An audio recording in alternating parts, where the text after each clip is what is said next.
Hi students, myself Muskan Sharma and welcome you all to the Udit pharmacy. तो आज हम हमारा HECP में नेक्स्ट चैप्टर करेंगे, that is fundamental principles of microbiology. ठीक है, so let's start with it. पहले हमें पता होना चाहिए कि माइक्रोबायोलॉजी होता क्या है। सो माइक्रोबायोलॉजी बेसिकली ब्रांच है साइंस की जो कि डील करती है about the study of identification, structure, physiology, metabolism and reproduction of micro organism. मतलब जो भी हमारे माइक्रो ऑर्गेनिजम्स हैं, जो मतलब ऑर्गेनिजम्स हैं जो कि बहुत माइक्रो है, मतलब बहुत छोटे हैं, दिखते नहीं है नेक आई से। ठीक है, तो उसको स्टडी करना, उन्हें आइडेंटिफाई करना, उन्हें पहचानना, उनके स्ट्रक्चर को देखना, वो कैसे बने हुए हैं, क्या काम करते हैं, ठीक है, कैसा उनका मेटाबॉलिज्म है और कैसे वो रिप्रोड्यूस करते हैं, वो सारी चीजें किसके अंडर आती है, इन द माइक्रोबायोलॉजी। ठीक है, फिर माइक्रो ऑर्गेनिजम्स क्या होते हैं? Microorganism are heterogeneous group of several distinct classes of living beings. Heterogeneous मतलब जो एक दूसरे जैसे नहीं है, डिफरेंट है।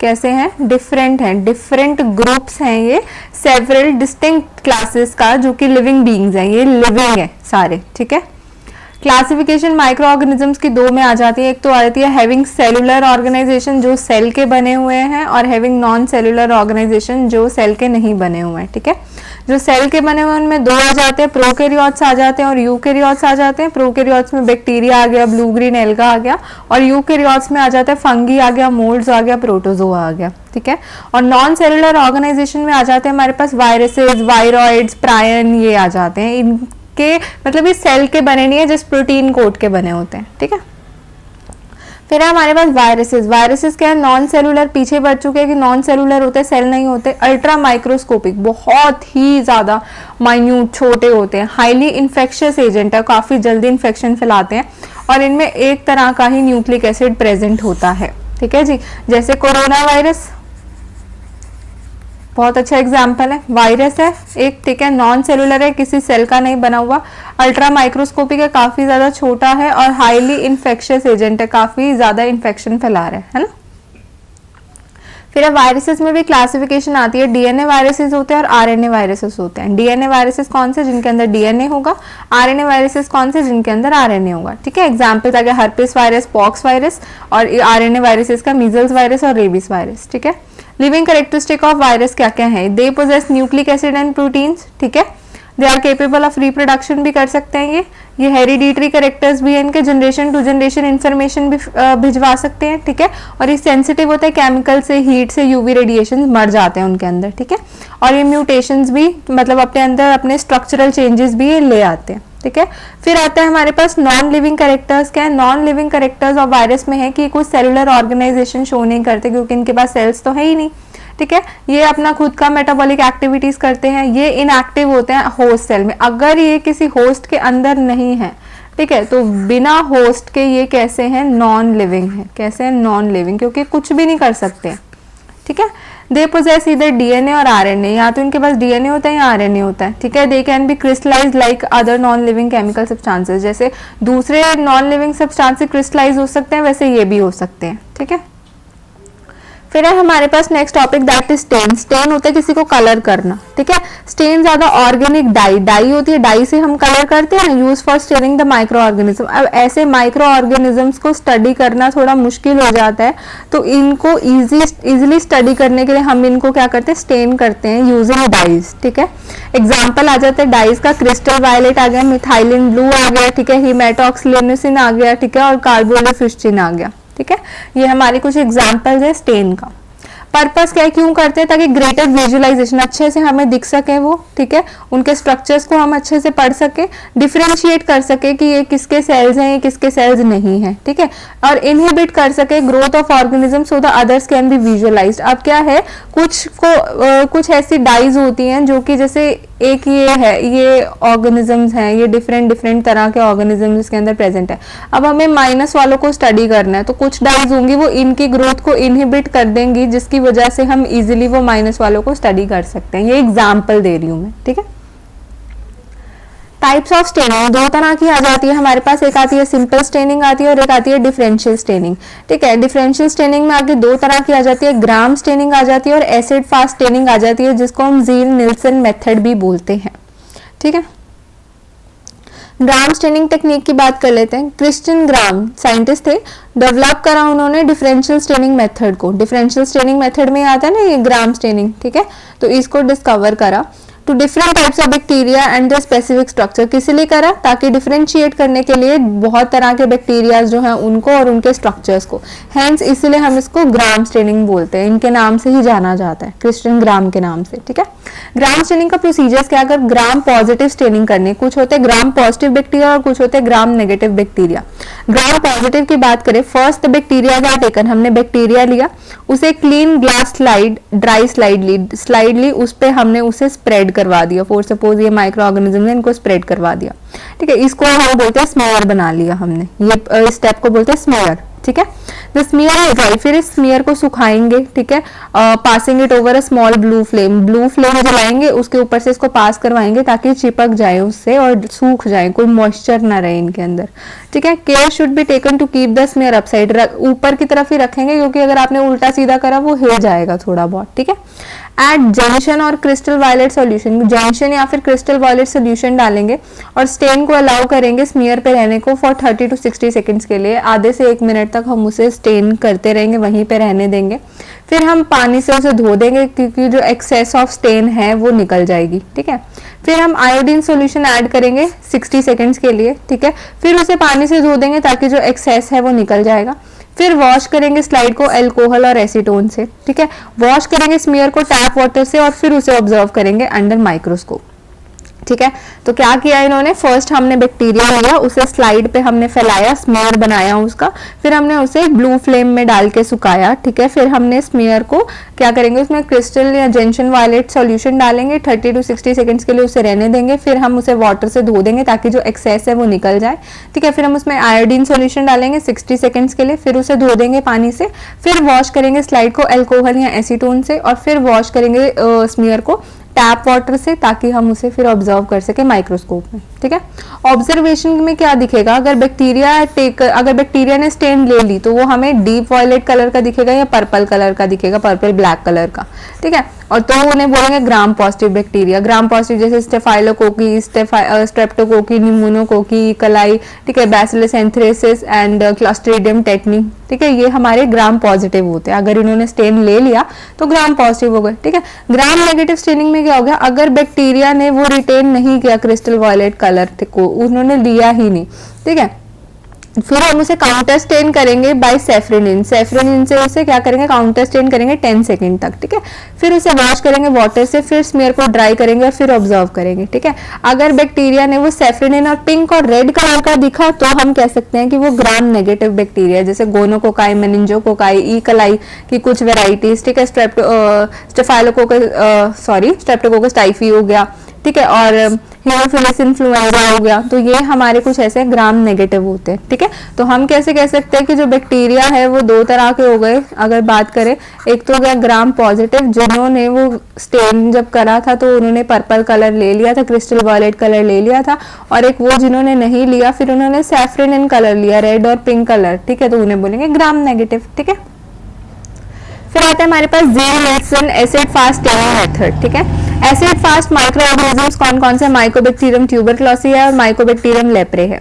ज़ील-निल्सन स्टेनिंग प्रोसीजर में क्या होता है, साइंटिफिक ज़ील एंड निल्सन थे, उन्होंने डिस्कवर करा था, उनके नाम से ही ये मेथड का नाम पड़ा, ठीक है। It is important for the separation of mycobacteria group members from other, और ये बहुत इंपॉर्टेंट होती है डिफरेंशिएट करने के लिए माइकोबैक्टीरिया, क्योंकि माइकोबैक्टीरियम कोई कर रही है ना बेसिकली, ठीक है। तो acid fast staining method is most commonly used for a diagnostic aid in identification of species. जब हमें आइडेंटिफाई करना होता है स्पीशीज को कि किस पर्टिकुलर स्पीशीज ने इन्फेक्शन कॉज करी या बीमारी कॉज करी, तो हमें ज़ील-निल्सन मेथड का यूज करते हैं, ठीक है। फिर अ प्रोसीजर ऑफ स्टेनिंग में क्या आता है, a smear is prepared from the given tubercle sputum and fixed on the slide by heat.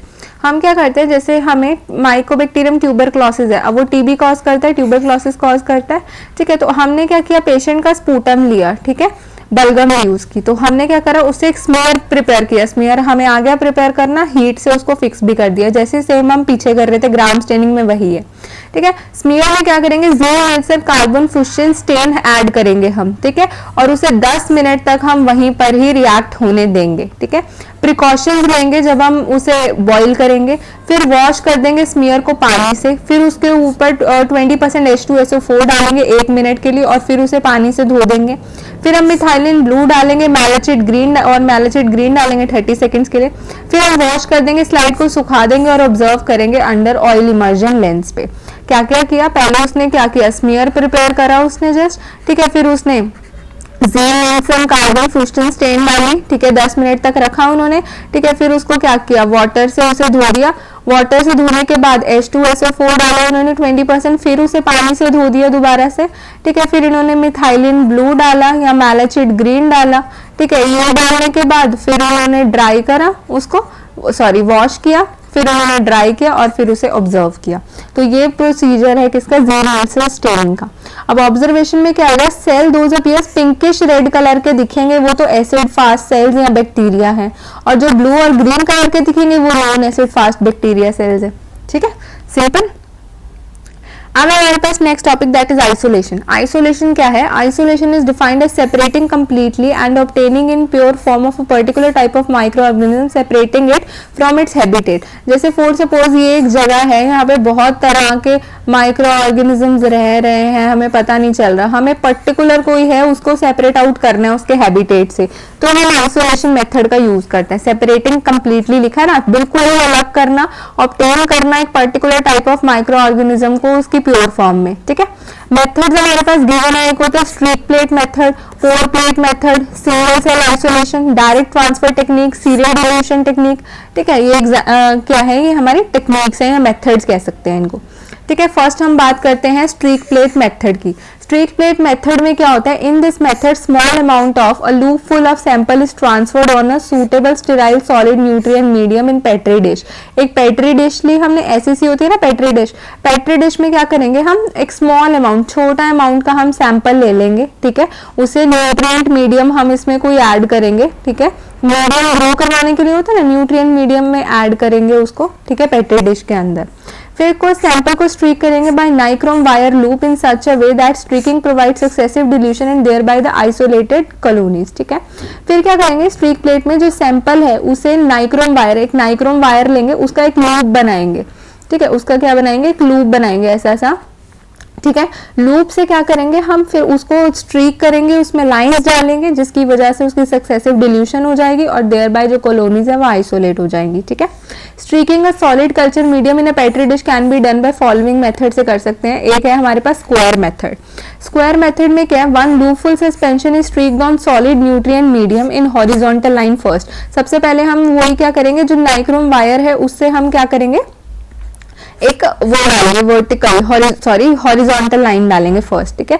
फिर उस प्लेट और डिश को रोटेट करेंगे हम एंटी क्लॉकवाइज इन 90 डिग्री, 90 डिग्री हमने एंटी क्लॉकवाइज उसे घुमाया।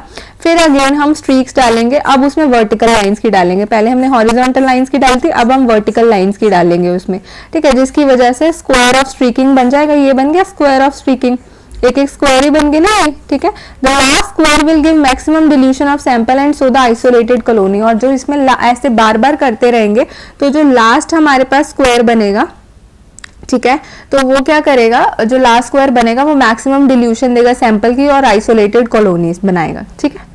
दूसरा होता है हमारे पास 4 quadrant method. A loop full of sample is placed at one spot 72 centimetre away from periphery of petri dish on solid culture medium. अब क्या है, जो सैंपल था हमारा उसको हमने प्लेस किया कितना, 1 स्पॉट दूर 72 सेंटीमीटर अवे रखा, जो पेरिफेरी है मतलब मार्जिन है जो पेट्री डिश का, उससे 72 सेंटीमीटर हमने दूर रखा सैंपल पेट्री डिश में एक सॉलिड कल्चर मीडियम में। उसमें न्यूट्रॉन डाला था, इसमें सॉलिड कल्चर मीडियम डालेंगे। इससे क्या होगा, लेयर स्ट्रीक्स बन जाएंगी उसमें, मतलब सीधी लाइनें बन जाएंगी उसमें। Then from end of first streak second streaks are made by rotating plate anticlockwise, ठीक है। फिर हम क्या करेंगे, जैसी फर्स्ट स्ट्रीक हमारी एंड होगी तो सेकंड स्ट्रीक हम कैसे करेंगे, एंटी क्लॉकवाइज थोड़ा प्लेट को घुमाएंगे, वहीं पे ही रखेंगे और फिर स्ट्रीक्स डालेंगे, ठीक है। लाइकवाइज 4 स्ट्रीक्स हम ऐसे ऐसे करके 4 स्ट्रीक्स बनाएंगे, ठीक है। Care is taken so that the last streaks are made, तो बहुत ध्यान से करेंगे ताकि लास्ट स्ट्रीक अच्छे से बनी रहे, ठीक है। Care is taken so that the last trick do not touch the original support. एक ऐसे तरीके से बनाना है कि जो लास्ट लाइन तुम डालोगे उसमें वो ओरिजिनल लाइन को टच ना करे, ठीक है। लास्ट ट्रिक में क्या होगा, that is on the fourth quadrant बनेगा, मैक्सिमम डिल्यूशन होगा सैंपल का, उसमें हमें दिखेगा, ठीक है। और लास्ट ट्रिक में ही आइसोलेटेड कॉलोनीज ऑब्टेन होगी। जैसे पीछे हमें स्क्वायर मेथड में लास्ट स्क्वायर में मिला था हमें मैक्सिमम डिल्यूशन ऑफ सैंपल और आइसोलेटेड कॉलोनीज, तो इसमें हमें लास्ट किस में दिखेगा, स्ट्रीक में दिखेगा मैक्सिमम डिल्यूशन ऑफ सैंपल, वहीं पे ही हो जाएगा और लास्ट ट्रिक आइसोलेटेड कॉलोनीज का हमें ऑब्टेन हो जाएगा, ठीक है। फिर है हमारे पास जिगजैग मेथड। जिगजैग मेथड में क्या है, वही लूप फुल ऑफ सैंपल लेंगे, स्मॉल अमाउंट ऑफ सैंपल लेंगे, उसे स्ट्रीक करेंगे सॉलिड न्यूट्रिएंट अगार मीडियम पे जिगजैग मैनर में, ऐसे ऐसे मैनर में उसको हम क्या करेंगे, ड्रॉ करेंगे, ठीक है। दिस अलाउड मैक्सिमम डिल्यूशन हो जाएगा टर्मिनल एंड का जिगजैग ट्री का, जो टर्मिनल एंड होगा, जो बिल्कुल ही एंड होगा तुम्हारे उसका जिगजैग मैनर का, वहां पे आइसोलेटेड कॉलोनीज हमें ऑब्टेन हो जाएंगी, ठीक है। तो ये था हमारा क्या, स्ट्रीक प्लेट मेथड की हम स्ट्रीक्स बना रहे थे इसमें। फिर आता है हमारे पास pour plate method. Pour plate method में क्या होता है, to obtain pure culture by isolation by pour plate method serial dilutions of the given sample are necessary. अब क्या है, अगर हमें प्योर कल्चर चाहिए आइसोलेशन से, मतलब आइसोलेशन करना है बाय प्योर कल्चर, तो हम क्या करेंगे, सीरियल डिल्यूशंस बार बार डिल्यूट करवाते जाएंगे सैंपल को, ठीक है। सीरियल डिल्यूशन के लिए a set of tube each containing 9 ml sterile distilled water is taken. मतलब हमने क्या करना है, कुछ ट्यूब्स लेनी है, फ्यू ट्यूब्स लेनी है हमने, जिसके अंदर हमने क्या डालना है, 9 ml हमारे पास स्टेराइल डिस्टिल्ड वाटर डालना है, ठीक है, वो हमने डाला। फिर हम क्या करेंगे, 10 ml ऑफ ओरिजिनल सैंपल। अब तुमने एक टेस्ट ट्यूब में ओरिजिनल सैंपल लिया, उसे तुमने फर्स्ट ट्यूब में डाला जिसमें डिस्टिल्ड वाटर था, ठीक है। अब इस ट्यूब से जो 1 ml सॉल्यूशन तुम निकालोगे मिक्स करने के बाद, फिर उसे सेकंड ट्यूब में डालोगे, ठीक है, जिसमें 9 मिलीलीटर डिस्टिल्ड वाटर है एंड सो ऑन। फिर आगे आगे आगे 1-1 मिलीलीटर लेते लेते सब में डाल दोगे, ठीक है। जैसे ये तुम्हारी टेस्ट ट्यूब्स हैं, ठीक है, इसमें ऑलरेडी 9 ml डिस्टिल्ड वाटर सब में है। तुमने एक सैंपल लिया, वो सैंपल को तुमने इसमें डाला, फिर इसमें से तुम 1 ml लोगे, फिर इसमें डालोगे, इसमें से 1 ml लेके उसमें डालोगे, इसमें से 1 ml लेके इसमें डालोगे एंड इसमें से 1 ml लेके इसमें डालोगे, तो डिल्यूट होता जाएगा ज्यादा से ज्यादा, ठीक है। Finally 1 ml of any suitable diluted is mixed with sterilised melted and cool nutrient medium in the sterile petri dish. Finally इनमें से किसी में से भी एक तुम लोगे मिलीलीटर ऑफ सोल्यूशन लोगे और उसे तुम क्या करोगे, मिक्स करोगे जो कूल न्यूट्रिएंट मीडियम है तुम्हारा पेट्री डिश पे। फिर उन कंटेंट्स को मिक्स करोगे अच्छे से रोटेशन करके, घुमा घुमा के, ठीक है। फिर कंटेंट्स को तुम अलाउ करोगे कि ठंडे होने दोगे उन्हें, ठीक है। सच प्लेट्स आर देन इंक्यूबेट, उसे इंक्यूबेट करोगे थोड़े टाइम पीरियड के लिए और उससे तुम्हें आइसोलेटेड कॉलोनीज तुम्हारी मिल जाएंगी, ठीक है। ये जैसे कि ये है 1 ml सैंपल डाला 9 मिलीलीटर पे, आगे आगे आगे चलते गए, फिर इसमें से फाइनल वाली में से तुमने 1 ml लिया और इसमें डाला न्यूट्रिएंट मीडियम में, इंक्यूबेट करोगे और यहाँ से तुम्हें कॉलोनीज मिल जाएंगी, ठीक है। फिर है हमारे पास single cell isolation by micro manipulator. Single cell isolation by micro manipulator में क्या है, इन दिस मेथड जो सिंगल सेल है डिजायर टाइप का, जो कि पिक आउट करना है हमें मिक्स कल्चर से, वो हम निकाल सकते हैं, ठीक है। This can be done bye micro manipulator in combination with the microscope. मतलब माइक्रो मैनिपुलेटर साथ के साथ माइक्रोस्कोप, इन दोनों की हेल्प से तुम सिंगल सेल को आइसोलेट कर सकते हो जो भी तुम्हें रिक्वायरमेंट है, ठीक है। माइक्रो मैनिपुलेटर क्या है, एक माइक्रो पिपेट होता है, पिपेट देखा होगा जिससे सक करते हैं, ठीक है। माइक्रो पिपेट है जिसकी फाइन कैपिलरी पॉइंट है, जो माइक्रो पिपेट है उसे हम मूव कर सकते हैं डिजायरेबल, तो उससे ही हम सिंगल सेल को मूव कर सकते हैं इधर उधर, फिर उसी की हेल्प से हम सिंगल सेल को पिक कर सकते हैं माइक्रो पिपेट की हेल्प से और फिर उसे सूटेबल न्यूट्रिएंट मीडियम में प्लेस कर सकते हैं, ठीक है। फिर आता है हमारे पास डायरेक्ट ट्रांसफर टेक्निक, नाम से बता रहा है direct transfer, that mean sometime जो बैक्टीरिया, यीस्ट, मोल्ड्स हैं वो हमें प्योर कल्चर में ही मिलते हैं नेचुरल कंडीशंस में, तो उस कल्चर को हमें डायरेक्टली ट्रांसफर करना है सूटेबल मीडियम में और इंक्यूबेट करना है, जिसकी वजह से कॉलोनीज हमें उनकी मिल जाएंगी, मतलब वो नेचुरल कल्चर में ही हमें मिल रहे हैं, ठीक है। फिर है हमारे पास serial dilution technique. Serial dilution technique में क्या है, in this technique serial dilution of bacteria is done by, वही मेथड है जो हमने पहले किया था, एक टेस्ट ट्यूब से दूसरी टेस्ट ट्यूब, दूसरी टेस्ट ट्यूब से तीसरी टेस्ट ट्यूब, वही वाला मेथड है। A small amount of the mixture of bacteria is added to a test tube containing sterile medium of known volume. हम एक थोड़े अमाउंट का मिक्सचर बैक्टीरिया का बनाएंगे, उसे टेस्ट ट्यूब में एंटर करेंगे जिसमें स्टेराइल मीडियम है ऑलरेडी, जिसका हमें वॉल्यूम पता है, ठीक है। 1 ml उसका डालेंगे, फिर उसे डिल्यूट करेंगे डिजायर्ड डिल्यूशन में, फिर उसे सीरीज में टेस्ट ट्यूब में मूव करते जाएंगे आगे आगे आगे, ठीक है। फिर एक ऐसी स्टेज आएगी जब हायर डिल्यूशन हमें मिल जाएगा नो ऑर्गेनिजम्स का, ठीक है, which show no growth, incubation पे भी ग्रोथ नहीं दिखेगी हमें, ठीक है। तो फिर उन हायर डिल्यूशन टेस्ट ट्यूब्स को जो कि ग्रोथ दिखा रही हैं, ठीक है, उनमें एक कॉलोनी की स्पीशीज बनेगी जो कि हम डायरेक्ट ऑब्जर्व कर सकते हैं माइक्रोस्कोपिक तरीके से, ठीक है। बिल्कुल ऑलरेडी वैसा ही मेथड है, बट इसमें तुम्हें एक ऐसी स्टेज पे जाना है अंटिल तुम्हें इंक्यूबेशन पे भी वो कॉलोनी ना मिले, इतनी ज्यादा डिल्यूशन कर देनी है उसकी, ठीक है। This is serial dilution technique. So yes I know this is kind of a tough thing to learn. कौन से ये आइसोलेशन के मेथड, स्ट्रीक प्लेट मेथड, बस याद रखना स्ट्रीक प्लेट में स्ट्रीक्स बनेंगी, ठीक है। पोर प्लेट में हमें क्या करना है, जस्ट हमें वो सीरियल डिल्यूशंस करवाने हैं इसके, ठीक है।